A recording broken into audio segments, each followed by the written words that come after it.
there's like two words that are like thrown around and some people think they're interchangeable. The way that I look at it, and I would have you understand, I want you to understand the difference between fulfillment and enrichment. Fulfillment is steak and potatoes, basically. Enrichment is like salt and pepper. Salt and pepper is definitely nice, but you can't live off of it. Not that you don't want to provide enrichment for your dog, but you just want to prioritize and understand it, right? So I want you to understand what is fulfilling to your dog so that you know when you're doing too little or too much, and that obviously your dog is living a great life, a great fulfilled life. So what makes a dog's life fulfilling and therefore worth living? I always use this little fulfillment triangle, okay? So number one, top of the triangle is gonna be pack interaction. You got mental stimulation, and then you've got physical stimulation. All right?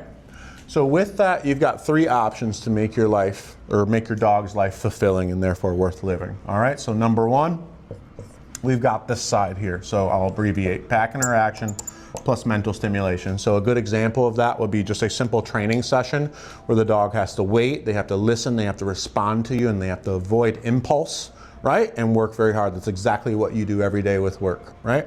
At the end of a 15-minute training session, they feel like they clocked in and out of a job and then came home like, whew, what a day, right?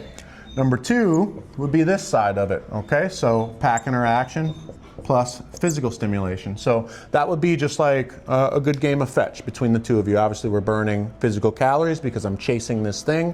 It's pack interactive because we're doing it together, right?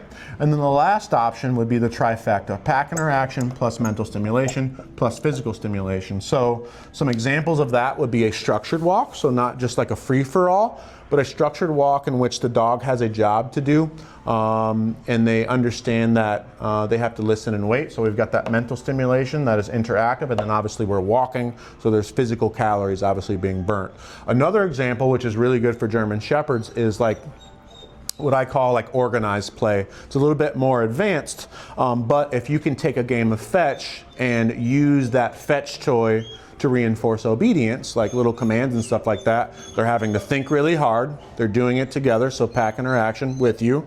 If they, perform properly, they get the physical stimulation of chasing the toy and bringing it back, basically, or playing tug of war, etc., so on. So those are just some examples. So what I typically recommend is for you to just carve out a 15-minute walk per day and a 15-minute training session per day just with their meal, right? That's a perfect day in a dog's life, right? A good day in a dog's life would be to just at least have one or the other.